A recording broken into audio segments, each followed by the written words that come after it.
মাত্র 165 টাকায় চট্টগ্রামে চলে আসলাম। কেমনে আসলাম আপনাদেরকে এটি দেখাবো এই ভিডিওতে। সবাই জানে রেলপথে যাত্রা খুবই সহজ আর খুবই কম দামে যাওয়া যায়। তা আমরা চিন্তা ভাবনা করে চলে আসলাম আমাদের এলাকার ইসলামাবাদ রেলওয়ে স্টেশনে।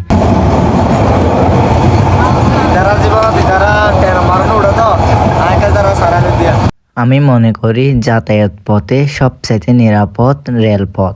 একটু কষ্ট হলেও খুব নিরাপদভাবে যাতায়াত করা যায়। আপনারা সুন্দর সুন্দর গ্রামের দৃশ্য আর ভিউ দেখে দেখে যেতে পারবেন। যারা কক্সবাজার ঘুরতে আসে বা কক্সবাজার থেকে রেলপথে যায় তারা এই সুন্দর জায়গাগুলো অবশ্যই দেখে যাওয়ার পথে আরেকটা ট্রেনের দেখা মিলল, যেটা যাবে কক্সবাজারের দিকে। আমরা এখন যাচ্ছি চট্টগ্রাম। আমাদের ট্রেনটা ছিল লোকাল, যেটা প্রতিটা স্টেশনে দাঁড়াইছিল। এখন এই স্টেশনেও দাঁড়াবে। আপনারা ট্রেনে যাতায়াত করলে মোবাইলগুলো সাবধানে রাখবেন।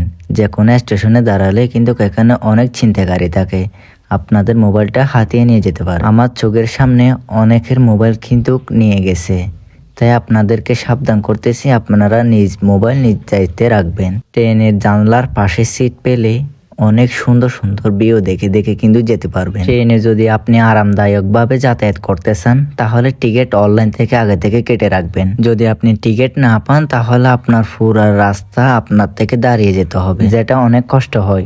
ট্রেনে একটা সিট পাওয়া অনেক ভাগ্যের ব্যাপার। অবশেষে কিন্তু আমি পৌঁছালাম চট্টগ্রাম রেল স্টেশন। রেল স্টেশনটা কিন্তু অনেক সুন্দর। এখন রেল স্টেশন থেকে বাহির হয়ে যাব। অবশেষে বাহির হলাম। আমরা এখন দুপুরে ভাত খাবো।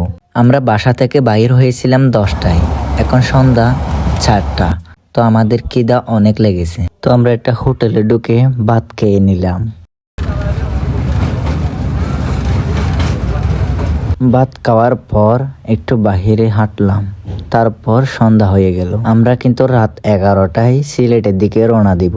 তাই আমরা অপেক্ষা করতেছি আমাদের সিলেটে ট্রেন আসার জন্য। সিলেটে কেমনে গেলাম, কত টাকা খরচ হয়েছে, সব বিস্তারিত জানতে কমেন্ট করেন। নেক্সট ভিডিওতে আপনাদেরকে সব জানিয়ে দিব। আসসালামু আলাইকুম ওয়া রাহমাতুল্লাহি ওয়া বারাকাতুহু।